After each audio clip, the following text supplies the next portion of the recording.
There's a water, right? Water lily, right?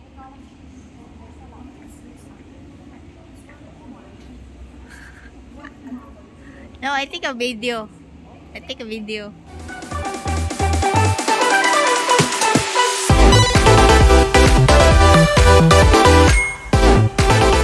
Hi guys. So, andito na naman ulit sa Flower Dome sa bago nilang display na ano ba ito? Monet. So at this time, medyo crowded na kanina. Unang round namin is hindi pa masyado kasi mga 9. So ngayon is 10 na. So more people na yung nandito. So ayan.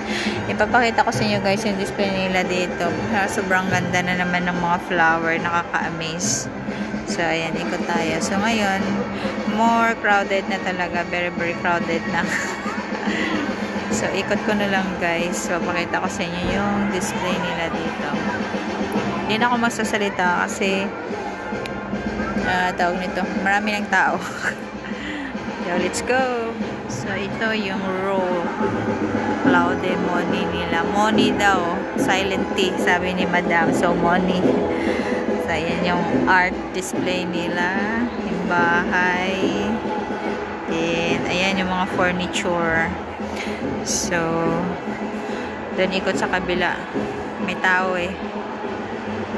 Ayan, bawat sulok may tao, pindot, stopover. So, ayan, taking photo again. Maraming tao. So, ayan. Lakad na lang muna. Stopover pag may kailangan mag-stop.